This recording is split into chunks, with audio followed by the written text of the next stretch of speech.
Thank you. Good morning. Am I on? Can you hear me? You're on. I mean, I can just shout. I'm in pretty loud anyway. Good morning, all of you. I hope you've had a coffee. Right, this is not a normal masterclass. I actively want you to be a part of this. It becomes a really short, boring masterclass if you don't take part, basically. So you're going to need your phones. And what we're going to do is we're going to do some polls. Really simple questions. There's nothing too taxing, nothing too technical.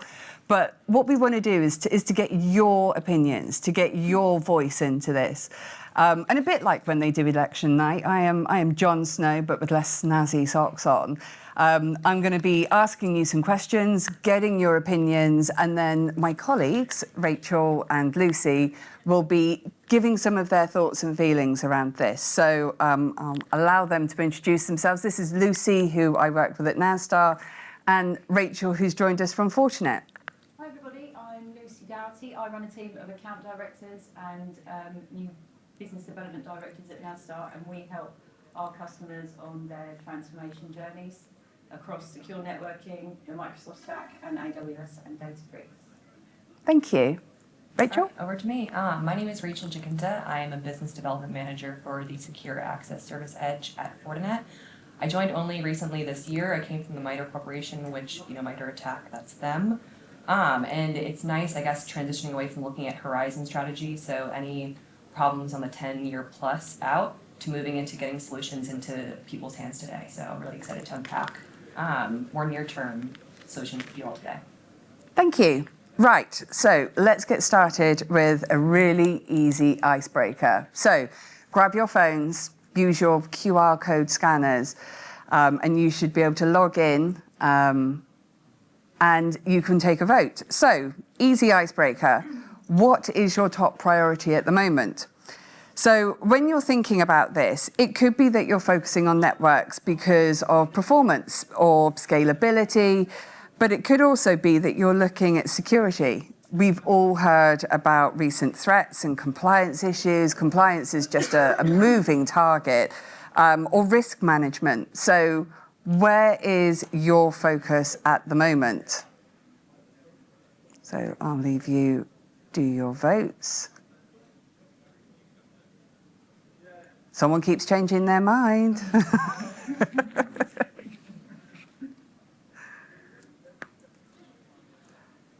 Okay.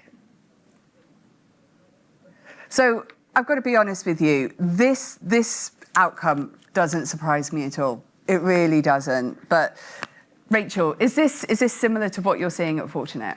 Absolutely. I think security is front of mind because we see so many security breaches these days. However, I like to encourage people, we're now moving into a world where you can't bifurcate the two.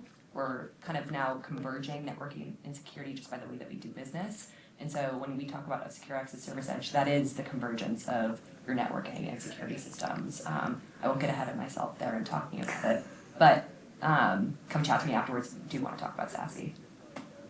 And Lucy, is this similar to what we're seeing at Nasstar with our customers? Yeah, absolutely. I think there's obviously, it's a case of when it's going to happen now, not if. And really the best way that you can prevent any kind of breach is through discipline and having the right tools within your business to deal with those types of threats. Absolutely.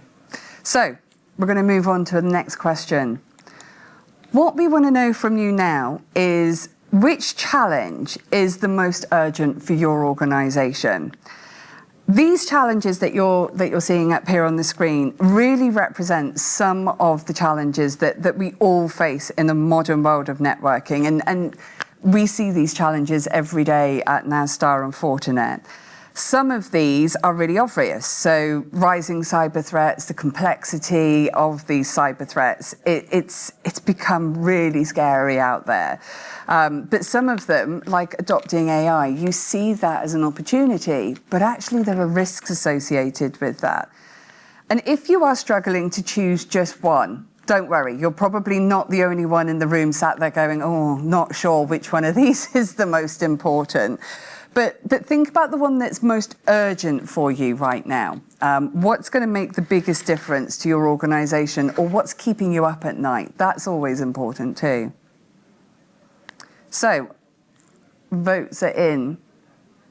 Oh, it's close. Interesting. What do you think, Rachel?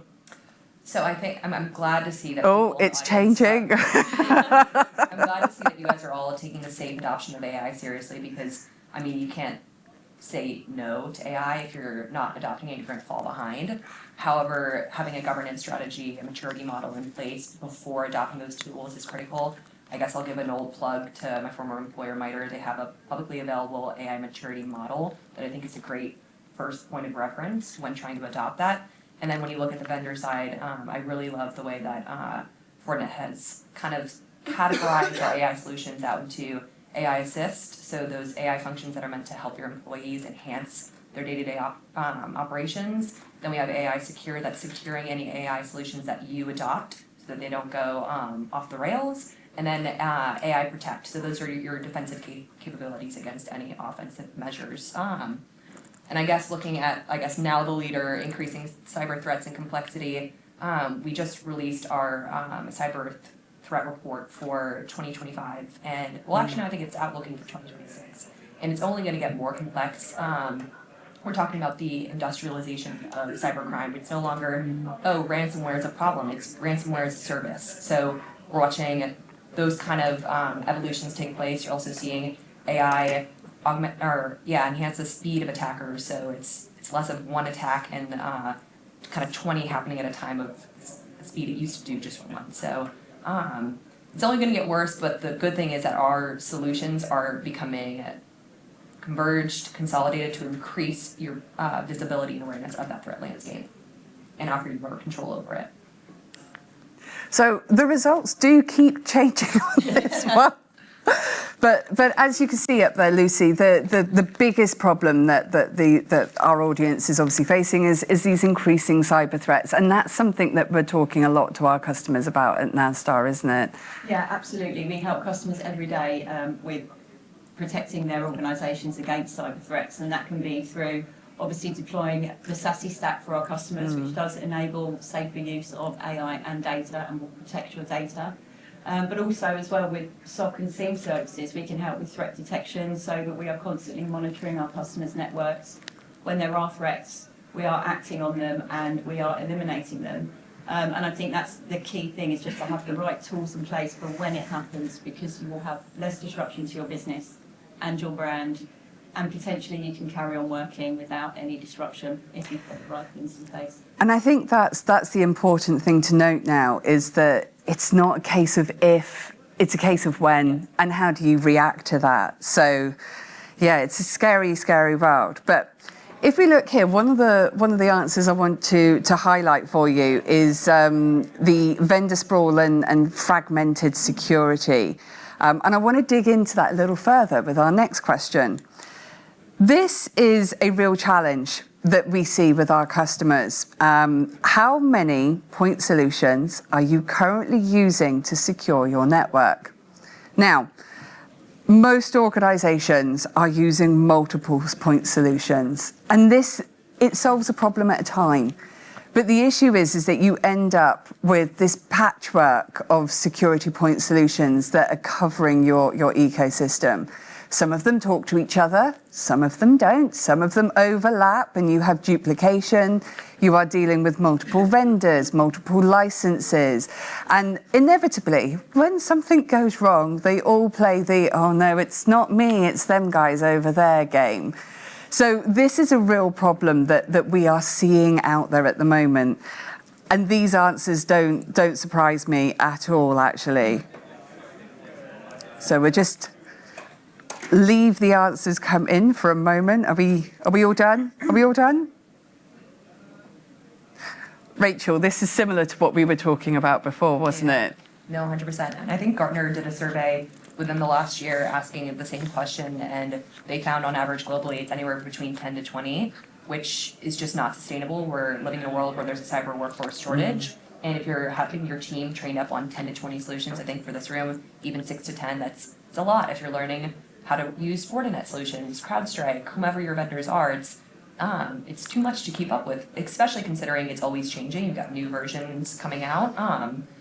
So I think what's great about a SASE solution is I'm not suggesting people go with one vendor to do all of this, because then it introduces vendor lock. And so I do think having one throat to choke for 5 to 6 capabilities does simplify and allow your team to focus on securing your organization. And it also cuts down on the amount of man hours they'll need to look at those mundane tasks. The great thing about a SASE solution, or at least I'll say the leader SASE solutions, is that they do leverage AI to reduce the amount of manual effort. So a lot of it's automated just to kind of triage where their attention goes to. Yeah, I guess I'll cut it off there. And Lucy, we're seeing this with our customers, aren't we? And this is one of the big reasons that they are consolidating into single solution providers for SASE. And we've seen from Gartner that there's a real movement towards this over the last few years and continuing to do so. Yeah. There is a benefit as well of consolidating vendors down. You can actually see cost savings as well, become more efficient. But also it does give you that one pane of glass, and you can make sure that all of your team are trained up to the vendor that you have specifically chosen. And I think that's the best thing for everybody. It will give you more security being across one vendor. You'll have interoperability between the systems, and it just makes everything a lot more simple than managing 5 vendors. Yeah. Oh, absolutely. Well, and I think too, because I'm realizing we focus so much on the benefits for you guys as the management team, when we talk about technical performance too, the time to detect if you've got vendors can be anywhere from 21 days, if at all, and then the average time to remediate can be another whole day, which if you think about how much an attacker can get done in that time, it can be destructive. And so if you adopt a solution like SASE or some SecOps solutions we've seen at Fortinet, you can condense all that down from time to detect to time to remediate into under an hour. So the threat level significantly reduces in terms of what the potential consequences to your organization could be. Yeah, and I think one of the conversations that we have quite often is, yeah, but I've got loads of licenses, I've got lots of vendors, and they all end at different times, and it feels really complicated to bring that all into one place. But we work with organisations, don't we, Lucy, to help them move to a point of SASE without it disruption, the disruption to their business to do that. Yeah, so we can work with all of our customers to take them on a roadmap really and look at how the best time to introduce these solutions. It might not necessarily be a big bang approach, it might be a roadmap of change which we can work on. Because obviously if you've got licensing that is not going to expire for 2 years, you want to make sure you're using that licensing. So it's making sure we meet you where you are now and we help you with what you have and make sure that the roadmap aligns to where you want to be in the future. Absolutely. So we're going to move on to hot topic, which is always AI, obviously, at the moment. And we touched on this earlier, but if you are thinking of, or you are adopting AI, it allows you to bring huge opportunities into your business. But what's your biggest concern when adopting AI? Because for many organisations, being able to secure that sensitive workload it's a non-negotiable. You need to be able to do it. But compliance, as we mentioned earlier, is a ever moving target. And how do you move fast without breaking things? You need the visibility, but also for some people, I'm not sure where to start. That can also be a real concern. So have a think. Have a vote. What are we seeing?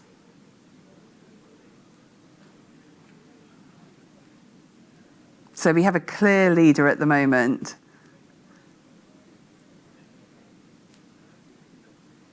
Absolutely. So we're seeing a clear leader for balancing innovation and risk management. Lucy, is that similar to what conversations you've been having with our customers? Yeah, absolutely. When we talk to our customers about security, it's all around the risks that they're obviously trying to mitigate from the business. And yeah, absolutely, all of our customers are talking to us now about what they can do to secure their network. And when they're adopting new AI and big data technologies. They understand that they need to absolutely upgrade their network to have the right foundation that gives you the right security, gives you the right protection around your data, and actually gives you a faster experience, gives you a better user experience because you can access that data in a secure and fast way. So yeah, absolutely, that is what we're seeing from our customers. Risk is clearly always top of mind with any of our customers, and we like to work with them to mitigate those risks and give the right business outcomes for the customer. And I know that AI plays a huge part with Fortinet. So not only using AI to secure, but also securing your AI.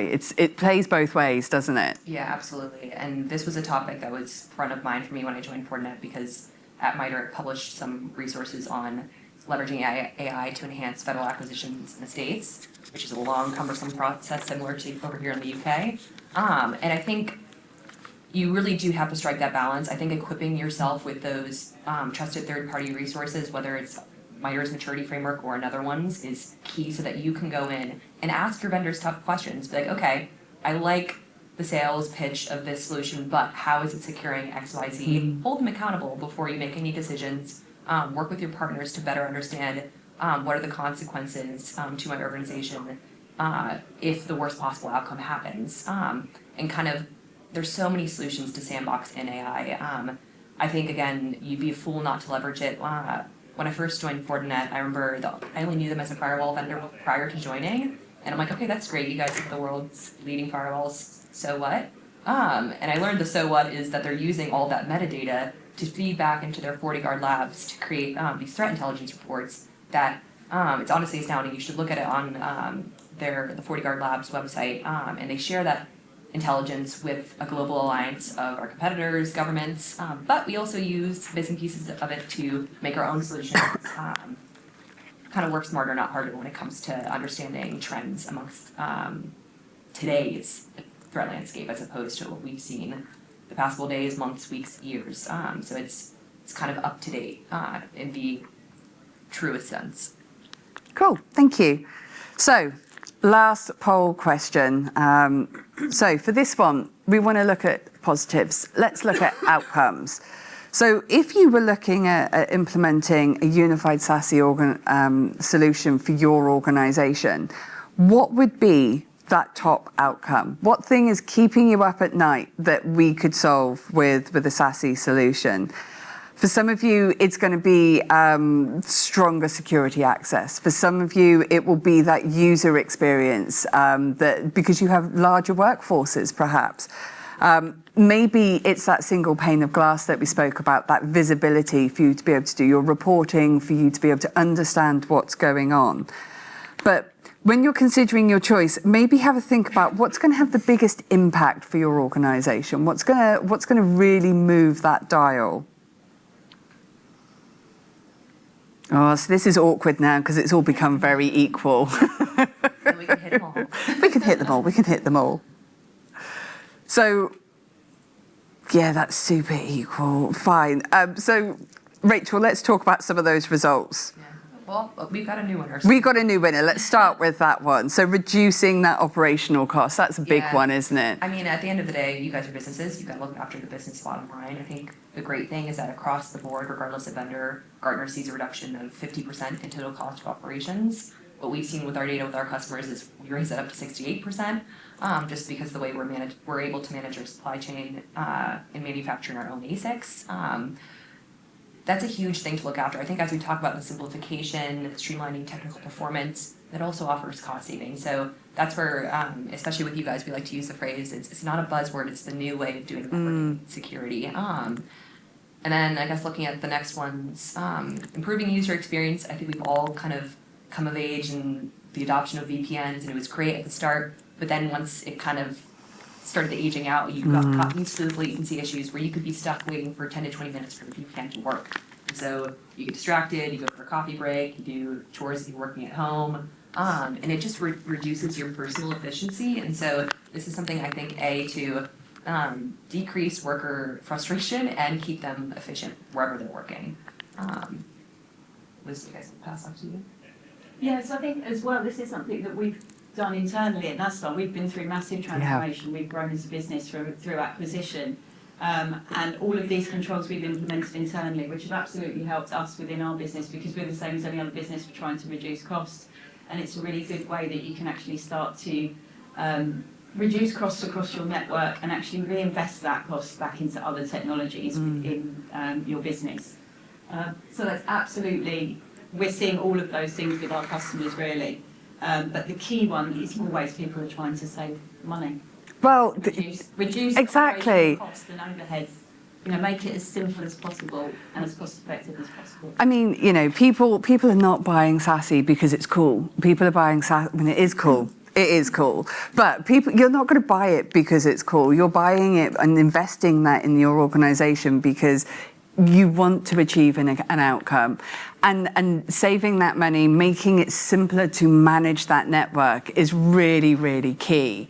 I'm not obsessed with QR codes, but if you come over to the stand, there's yet another QR code that you can scan, but it allows you to access our SASE readiness assessment. Now, it's a short kind of quiz that you can do online. Nothing too technical, because I don't do super technical. It's not too technical, but you can answer some questions and start to understand how ready are you to go on that SASE journey. SASE is huge. It's all encompassing. It's made up of these multiple component parts. It's not a, yes, please, I'll have one off a shelf. That's just not how it works. So it's definitely a journey, but take 5 minutes out to do that readiness assessment and start to understand, where are you on that journey? How ready are you to have that conversation? It gives you some very brief highlights, and then we can send you the full comprehensive report. It's absolutely free. Do with that what you want, have a good read. But we can also talk you through that if you want to understand a bit better where you are. Do you mind if I add No, carry on. Because I'm looking at the top one that I don't think we really hit on. And I think what comes top of mind for me is that Zero Trust is really the principle that overlays SASE. That was kind of introduced before SASE was even suggested by Gartner, proposed by Gartner. And it kind of overlaid okay, you've got to verify who your users are. We're moving away from trust to verify to never trust, always verify, which is great. You now know who is accessing your network.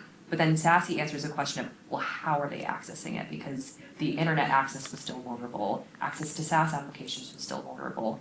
And so I think when you consider across all access points, your laptops, your tablets, mobile devices, there's so many different ways to get in touch. Whether people are putting sensitive corporate information on their personal devices, SASE also has a solution for your own device. So there's so many different options on how to adopt SASE. It's making sure it's form-fitted to your organization, which is what we're all here to sort of help you understand. Yeah. So I've just had a little sign from the back to say that we've got 5 minutes, which gives us just enough time to answer any questions. If you have them out there, we're relatively close. You can just shout them. So I'm just going to ask a difficult one. So from an operational efficiencies perspective at a cost level, are there any sort of I don't know, publicly available metrics in relation to moving from WAN, whatever network you have, to using some sort of a version of SASE from a security perspective? Is there any reason where someone can say, hey, it saves X 15-20% versus your standard cost or something like that? Or is there any metric benchmarking at that level? There absolutely is. I'm gonna turn to Rachel on this one because we work with Fortinet for our SASE. So you'd be able to tell us. Yeah, so I know some of our competitors have calculators. I think that those can be faulty at times because it doesn't always rely on up-to-date data. So what we'll do is if you ever approach one of our account teams, we'll ask you, okay, we don't need to know the names of the vendors, but whoever you're using for WAN or whoever you're using for secure web gateway, we'll kind of take all the different features that are within a SASE license, ask how much you're spending, and then we'll kind of do a side-by-side comparison of, okay, if you were able to transition away from those licenses onto one contract, here's what your savings would be year 1, year 2, year 3. And so we kind of take a bespoke approach to it because it's also just a bit more personal. You can do asset mapping, comparison. So yeah, just follow up and reach out if you'd like to conduct one of those. Thanks very much. Yeah. I think some people say that it can be the States, I think the difference between DIA and MPLS connectivity, there is a massive cost. In the UK, I don't think there's necessarily a difference on the underlay circuit. But then anything else that you have, I think you have to look at each organisation, because you may have a different set of tools in there to another organisation. But what we can do is help you work out that return on investment really quickly with Fortinet, understanding what you have. And we can do that within like a workshop environment. So we can help anybody with that. Whether there's a cookie cutter response, I don't know. Yeah, obviously we need the people involved to actually know what they're talking about from a security perspective, and that's not me. Okay. No, I mean, look, at the end of the day, as I said earlier, you're doing this for ROI. And sometimes that's cost, but sometimes it's around experience, sometimes it's security. But there are so many different reasons to be looking at SASE. And for each one of you, it could be really different. So if you want to come and have a conversation with us, we're going to be out there on the stand. I'm sure some of you will have meetings booked in later with Lucy and my colleague Max. But if you want to come and have a chat with us, Rachel and I will be hanging around on the stand if you want to have any further information. But thank you very much for being a great audience, because you know what, this would have been really dull if you hadn't got involved. But thank you very much. Thank you.